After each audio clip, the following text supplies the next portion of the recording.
사랑하는 성도 여러분, 저는 오늘 본문의 말씀을 가지고 하나님께로부터 온 은혜의 복음, 하나님께로부터 온 은혜의 복음이라는 제목으로 하나님 말씀을 전하겠습니다. 사랑하는 성도 여러분, 오늘 우리가 함께 읽었던 이 말씀은 사도 바울의 개인 간증이라고 할 수 있습니다. 바울은 자신이 예수님을 믿기 전에 어떤 사람이었는지, 그리고 예수님을 믿은 이후에 자신의 삶이 어떻게 바뀌게 되었는지를 지금 말해주고 있습니다. 여러분, 지금 사도 바울이 자신의 개인의 간증을 하고 있는 이유가 무엇일까요? 그것은 우리가 바로 계속 앞서 보았던 것처럼 이 갈라디아 교회 안에 있었던 사도 바울 자신에 대한 이 사도권과 그리고 자신이 전한 복음의 진정성을 변호하기 위해서 지금 이 간증을 하고 있는 것입니다. 우리는 지난 시간 이 갈라디아 교회 안에 거짓 교사들이 들어와서는 이 교회의 거짓 교훈을 가르치면서 교회를 혼란시키는 것을 보았습니다. 그들은 어떤 말을 했습니까? 바울은 진짜 사도가 아니야. 그는 사람들로부터 배워서 교회에 보냄을 받은 그런 사람이지, 그는 예수님께 직접 보냄받은 사도는 아니야. 그래서 그의 복음에는 부족함이 있어. 진정으로 너희가 구원을 받으려면 할례도 받고 율법도 지키고 우리들의 전통을 지켜야 돼. 이렇게 이제 거짓 교사들은 갈라디아 교회 안에 사도 바울의 그 사도성과 그의 복음의 진정성을 흔들어 놓으려고 했던 것이죠. 하지만 그들이 전한 복음은 이 사도 바울이 전한 것과는 완전히 다른 복음, 한마디로 복음이 아니었다라는 것을 우리는 배웠습니다. 그래서 사도 바울은 단호하고 엄하게 그런 거짓 가르침을 가르치는 거짓 교사들을 향해서 이렇게 꾸짖었죠. 저주를 받을지어다. 다른 복음은 없나니, 다른 복음을 전하는 사람들에게는 저주가 있을지어다 라고 할 만큼 강하게 그렇게 꾸짖고 경고를 했습니다. 여러분, 바울은 이어서 오늘 본문에서 주님을 만난 자신의 삶의 변화에 대해서 말하고 있습니다. 왜냐하면 사도 바울 자신의 삶의 변화야말로 자신이 진짜 사도이며 자기가 전한 복음이 충분하고 완전하며 진정성이 있다는 것을 증명하는 가장 확실한 증거가 되기 때문이죠. 여러분, 오늘 본문에서는 그 첫 번째 증거로 바울은 자신이 받은 이 복음이 사람으로부터 온 것이 아니라 예수 그리스도의 계시로 받은 것이다라고 말하고 있습니다. 여러분, 11절과 12절 말씀 우리 다 함께 한번 읽겠습니다. 시작. 형제들아, 내가 너희에게 알게 하노니 내가 전한 복음은 사람의 뜻을 따라 된 것이 아니니라. 이는 내가 사람에게서 받은 것도 아니요 배운 것도 아니요 오직 그리스도의 계시로 말미암은 것이니라. 여러분, 바울은 앞서 1장 1절에서 자신의 사도권을 변호할 때도 내가 사람들로 말미암지도 않았고 사람에게서 난 것도 아니라고 하는 그 방식과 비슷하게 유사하게 지금 자신이 전한 복음에 대해서도 변호를 하고 있습니다. 즉, 자신이 지금 전하고 있는 복음은 사람에게서부터 배운 것이나 사람으로부터 받은 것이 아니라 누군가에게 전수받은 것이 아니다라는 것이죠. 그리고 하는 말이 무엇입니까? 내가 지금 전하고 있는 복음은 예수 그리스도의 계시로 인한 것이다라고 분명하게 말하고 있습니다. 성도 여러분, 여기서 이 계시라는 단어 있죠. 이 계시는 원문의 뜻은 베일을 벗기다예요. 베일을 벗기다. 감추어졌던 것을 드러내다. 여러분, 이 계시는 하나님의 주권적인 역사로 감추어졌던 당신의 비밀을 우리들에게 열어 보이는 것이 계시입니다. 다시 말씀드립니다. 계시는 하나님의 주권적인 역사로 하나님께서 당신의 비밀을 당신의 백성들에게 열어 보이시는 주권적인 역사입니다. 즉, 복음은 예수 그리스도의 계시라고 할 때 이 복음은 인간이 꾸며내거나 만들어낸 이야기가 아니라는 것입니다. 누군가에 의해서 배워서 알게 되는 지식도 아니고 내가 스스로 자기를 성찰하고 사유해서 얻을 수 있는 것도 아닙니다. 오직 복음은 예수 그리스도를 통해 나타난 하나님의 계시로 우리는 알게 되는 것이죠. 여러분 16절에 보시면 이 계시라는 단어가 동일하게 반복되는 하나의 단어가 또 하나 나옵니다. 그것은 바로 16절에 보시면 그의 아들을 이방에 전하기 위하여 그를 내 속에 나타내시기를, 이 단어 있죠. 이 단어가 계시입니다. 계시요. 그러니까 즉 하나님께서 계시를 통해서 우리에게 나타내시는 것이 무엇이라는 겁니까? 그를 여기서 예수 그리스도를 말하는 거죠.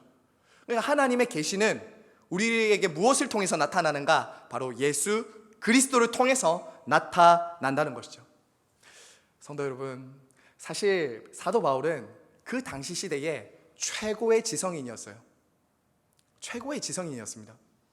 그는 가말리엘 학파에서 배웠고, 그는 당시 유대교와 율법에 굉장히 정통한 사람이었습니다. 하지만 여러분, 그런 지성인, 그처럼 하나님의 말씀을 많이 배워서 안다라고 했던 이 사도 바울도 무엇을 몰랐냐면 그리스도가 하나님의 아들이며 우리의 죄를 위해 이 땅에 오신 구원자라는 사실은 몰랐다라는 거예요. 얼마나 몰랐는가, 얼마나 무지했는가. 예수 믿는 사람을 죽이려고 할 만큼 무지했습니다. 그는 복음에 대해서만큼은 앞이 캄캄하게 가려워져 있고 닫혀 있었다고요.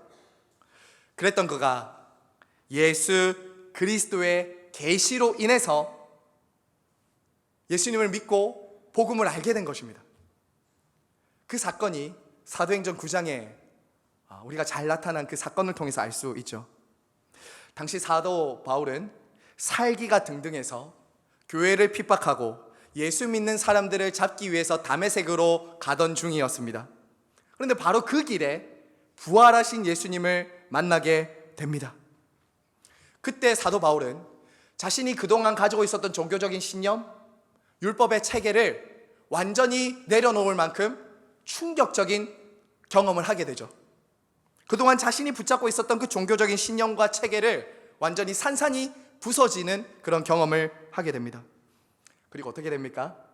예수를 잡으려고 쫓아가던 자가 예수께 붙잡혀서 예수를 전하는 자가 되죠. 이런 인생의 변화가 그의 삶에 일어나게 된 것입니다. 여러분, 이처럼 그가 부활하신 예수 그리스도를 직접 만나서 계시를 받았다는 것은 무엇을 지금 말해주느냐 하면 바로 사도 바울도 다른 사도들과 동일하게 동등한 사도이며 그가 전한 복음도 오류나 부족이 없는 완전한 복음이라는 것을 이 사도 바울의 경험을 통해서 우리는 알 수 있는 것이죠. 여러분, 오늘 말씀을 보시면 이 사도 바울은 이 사실을 조금 더 입증하기 위해서 우리가 예수님을 만난 이후에 자신의 삶의 행적들을 우리에게 보여주고 있습니다. 여러분 16절부터 한번 보십시오. 16절부터 보시면 그는 회심한 이유, 예수님을 만난 이후의 삶에 대해서 자신의 행적을 이렇게 말하고 있습니다. 16절부터 보세요. 회심한 이유, 혈육과 의논하지 않았다라고 말합니다.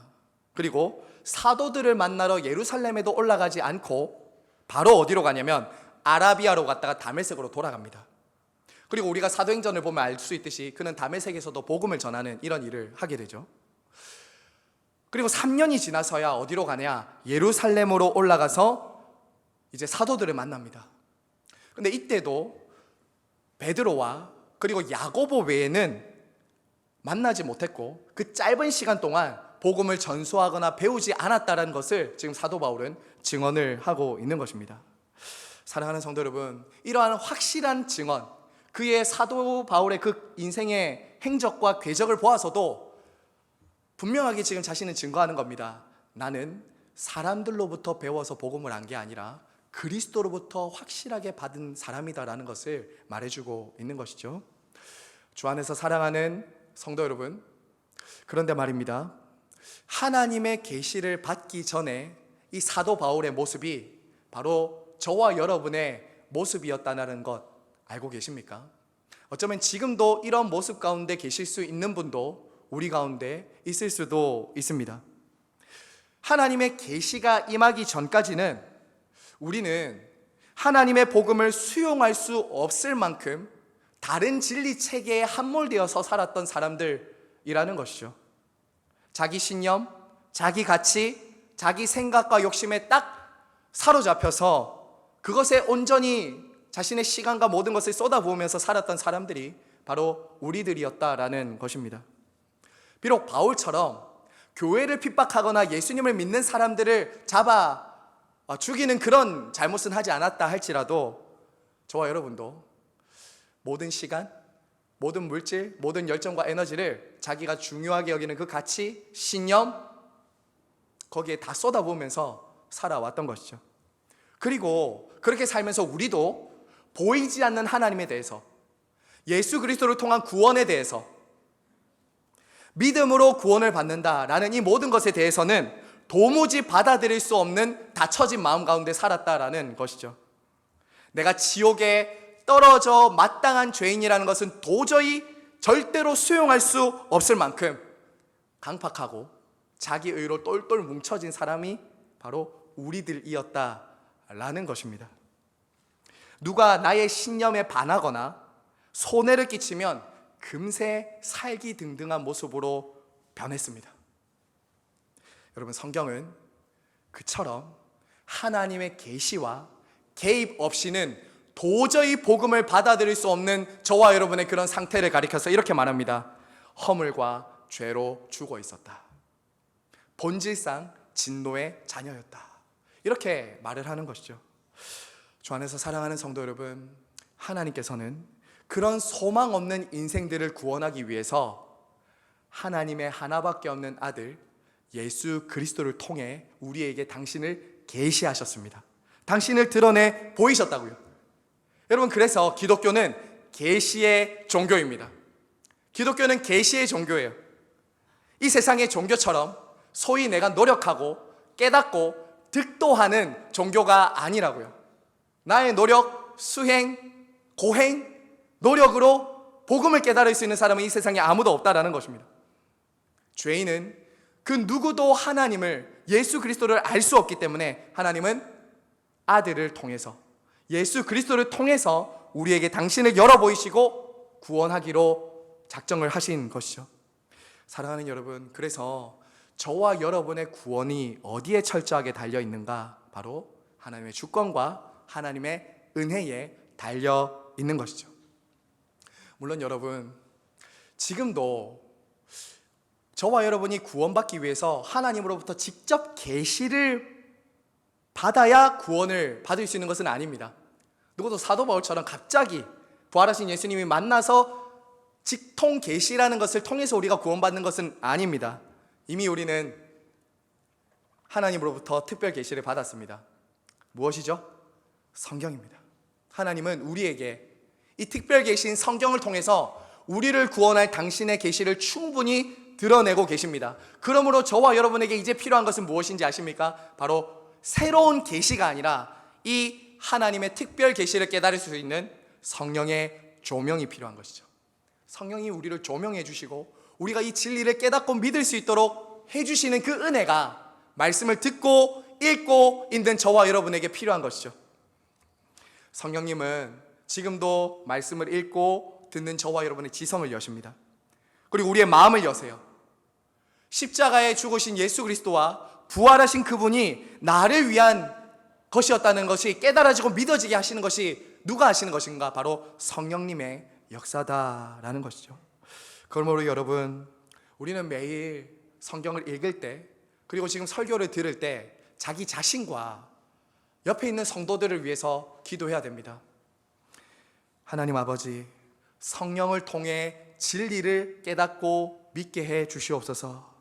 우리 안에 있는 이 세상의 견고한 체계, 내가 지금까지 붙잡고 있었던 이 내가 진리라고 생각했던 이 신념이 산산이 부서지고 무너져서 그리스도를 쫓고 믿고 따르는 사람이 될 수 있도록 우리의 마음에 성령님 역사해 달라고 그렇게 기도해야 하는 것이죠.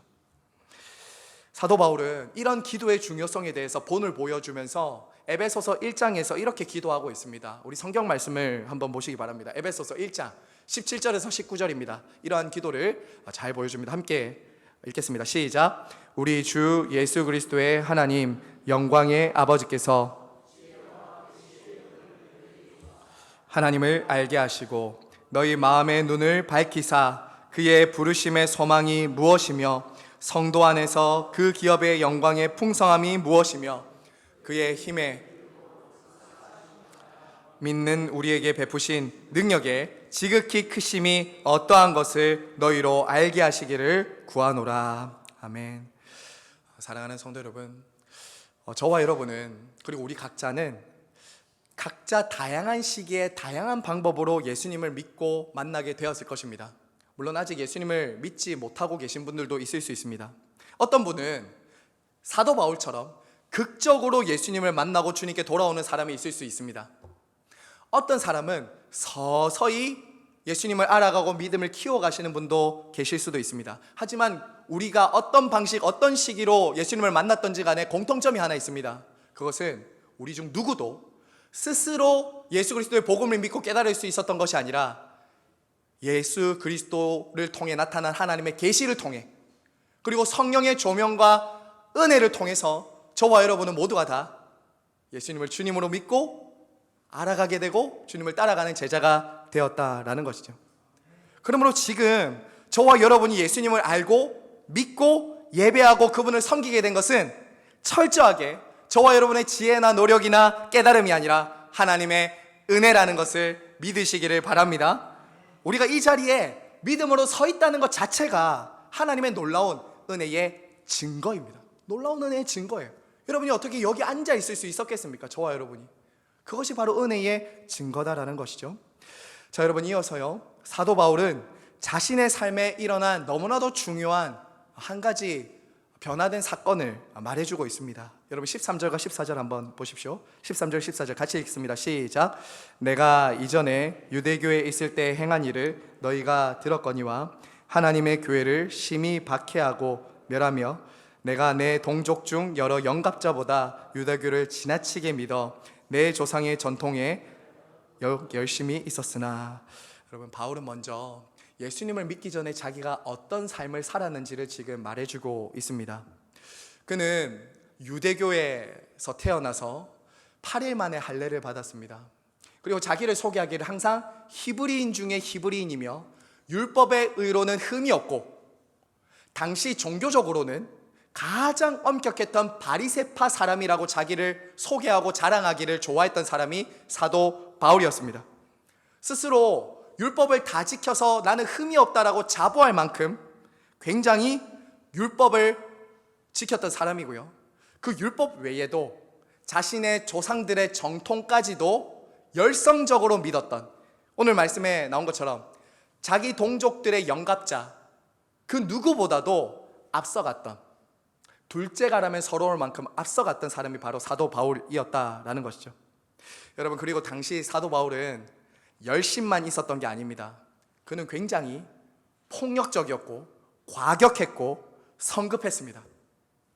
그는 자신의 신념, 자기의 믿음과 어긋나는 사람들, 자기의 정통과는 너무나도 다른 사람들을 굉장히 공격적으로 대하는 사람이었어요. 하나님의 교회를 심히 박해하고 멸하려고 했기까지 했죠. 여러분, 심지어 예루살렘에서 다메섹까지의 거리가 얼마냐면 250km입니다. 250km를 예수 믿는 사람을 잡아 죽이려고 가던 사람이 바로 바울이었다고요. 바울. 굉장히 살기가 등등하고 자기 신념, 자기 종교적 열심에 충실했던 사람이다라는 것이죠. 여러분, 여기서 멸하다라는 단어 있죠. 이 멸하다라는 단어는 당시 로마가 한 도시를 완벽하게 전멸시킬 때 사용했던 단어가 이 멸하다예요. 사도 바울의 사명이 뭐냐? 이거였다는 거예요. 예수 믿는 사람들을 잡아 죽이고 교회를 전멸시키는 것을 자기의 사명으로 여겼던 사람이 바로 사도 바울이었어요. 사랑하는 여러분, 그랬던 그가 지금 예수를 전하는 사도가 된 것입니다. 여러분, 이것이 어찌 사도 바울 개인의 결심이나 의지로 될 수 있었던 것이겠습니까? 교회를 핍박하고 예수 믿는 사람들을 잡아 죽이고 있는데 그 누가 가서 사도 바울을 설득하고 사도 바울을 가르치고 사도 바울 당신 지금 잘못하는 것입니다라고 말해서 이 사람이 바뀔 수 있었겠습니까? 도무지 그런 일이 일어날 수는 없는 것이죠. 누구도 그가 가진 신념이나 마음을 바꾸어 놓을 수 없었습니다. 하지만 여러분, 사람이 할 수 없는 그 일을 하나님이 하셨습니다. 15절 보세요. 15절에 이렇게 말합니다. 같이 읽겠습니다. 시작. 그러나 내 어머니의 태로부터 나를 택정하시고 그의 은혜로 나를 부르신 이가. 13절 14절에 그 그리스도를 대적하고 교회를 박해했던 그 사람이 어떻게 바뀌었습니까? 그러나 나를 모태에서부터 택정하신 이 하나님으로 말미암아 그가 인생의 복음을 만나고 변화되게 된 것이죠. 바울이 지금 하나님을 대적하고 원수로 살았던 자신이 구원받을 수 있었던 것은 전적으로 어디에 돌리고 있는 것입니까? 하나님의 은혜라고 돌리고 있는 것입니다. 내가 아니라 하나님입니다. 하나님이 하셨습니다 라고 말을 하고 있는 것이죠. 그리고 이러한 사도 바울의 철저한 변화야말로 자신이 진짜 사도됨과 자신이 전하는 복음에 전혀 부족도 오류도 없다는 확실한 증거가 되는 것이죠. 성도 여러분, 여기서 우리가 한 가지 꼭 중요한 진리 하나를 붙들어야 됩니다. 여러분, 하나님께서 창세전에 모태로부터 택하시고 부르는 것을 하나님의 예정이라고 말합니다. 예정.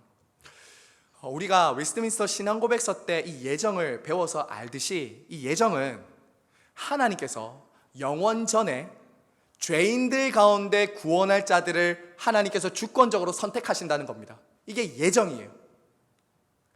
물론 하나님께서 어떤 사람들을 구원하시기로 선택하시고 어떤 사람들은 유기하신다는 것이 많은 오해와 논란을 가져오는 것도 사실입니다. 이런 질문하죠. 왜 하나님은 어떤 사람은 선택하시고 어떤 사람은 버리시는가? 라는 이 질문이 생깁니다. 하지만 여러분, 이 진리는요, 정말 이 진리를 깨닫는 사람은 그러한 반응을 할 수가 없어요.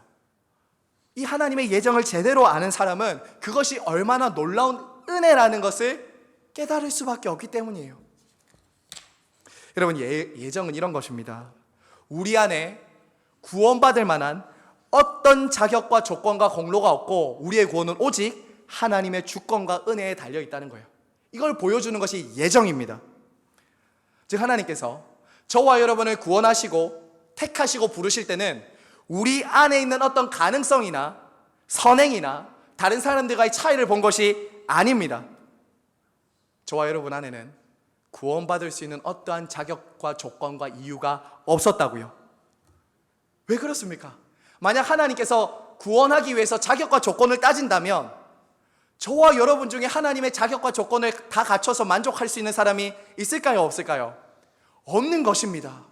그래서 하나님은 당신의 무한한 지혜와 섭리를 따라, 계획을 따라서 죄인들 가운데 구원할 자들을 아무 조건 없이, 아무런 자격 없이 선택을 하시기로 기뻐하신 것입니다. 이게 예정이라고요. 그래서 저와 여러분의 구원은 오직 하나님의 은혜와 뜻 가운데 일어났다라는 것을 보여주는 것이 예정의 교리입니다. 여러분, 그래서요, 이 하나님의 예정을 정말 진실하게 마주하고 깨닫게 된 사람은 이런 고백을 할 수밖에 없어요. 왜 저 사람은 구원 안 합니까? 왜 저 사람은 저렇게 버리세요? 이렇게 말하지 못하고 오히려 이렇게 고백하게 된다고요. 왜 나 같은 사람을 구원하셨습니까? 이게 하나님의 예정을 정말 만난 사람들의 고백과 찬양이에요. 성경은 항상 이 예정의 교리를 다룰 때 찬양의 문맥 속에서, 하나님께 영광을 돌리는 문맥 속에서 다룬다고요. 왜요? 우리 중에 아무도 하나님이 예정하지 않았다면 구원받을 수 있는 사람이 아무도 없기 때문이에요. 그 누구도 구원받을 수 없기 때문에 하나님은 예정을 통해서 하나님의 주권과 은혜를 나타내시기를 기뻐하셨다라는 것이죠. 주 안에서 사랑하는 성도 여러분, 그러면 이처럼 하나님의 놀라운 은혜로 구원받은 사람들 안에는 어떤 변화가 일어날까요? 하나님의 계시와 주권적인 택하심과 부르심으로 구원받은 사람들 안에 일어나는 변화가 있습니다. 그것은 이것입니다. 인생의 주어가 바뀝니다. 우리 한번 따라서 해주십시오. 인생의 주어가 바뀝니다. 인생의 중심이 자기 자신에게서 하나님께로 옮겨지는 거예요. 여러분, 15절 말씀 다시 한 번 더 보시기 바랍니다. 15절 시작. 그러나 내 어머니의 태로부터 나를 택정하시고 그의 은혜로 나를 부르신 이가. 사랑하는 여러분, 15절에 이 그러나와 주어의 변화에 주목해 보시기 바랍니다. 15절에 나타난 이 그러나라는 접속사와 사도 바울이 지금까지 말하는 것과는 전혀 다른 주어의 변화에 여러분 주목하세요. 여러분, 한글 성경에는 잘 나타나지 않지만 13절과 14절에서 사도 바울은 굉장히 무엇을 강조하냐면요, 내가, 나는 이라는 1인칭을 굉장히 강조합니다. 1인칭 단수, 자기를 굉장히 많이 강조해요. 제가 그 뉘앙스를 살려서 읽어드리겠습니다. 한번 잘 들어보세요. 내가 하나님의 교회를 핍박하고, 내가 멸하고, 내가 유대교를 지나치게 믿고, 내가 내 조상의 전통에 열심히 있었고, 이게 13절과 14절을 직역하면 이런 뜻이라고 해요. 내가 15절과 16절에 보시면 여러분 어떤지 아십니까? 철저하게 자기 자신은 없고 하나님으로 옮겨집니다. 하나님을 주어에 둔다고요. 다시 한번 여러분 15절 16절 한번 보십시오. 이렇게 읽습니다. 나를 하나님의 태로부터 택정하신 이가 하나님이, 그의 은혜로 부르신 분도 하나님, 그의 아들을 이방에 전하기 위해서 나를 부르신 분도 하나님, 내 속에 예수 그리스도를 나타내신 분도 하나님. 여러분, 이처럼 사도 바울은 예수님을 만난 이후에 어떤 변화가 있었습니까? 철저하게 자신의 삶을 바라보는 관점과 중심이 하나님 중심, 그리스도 중심으로 완전히 바뀌기 시작했다는 거예요.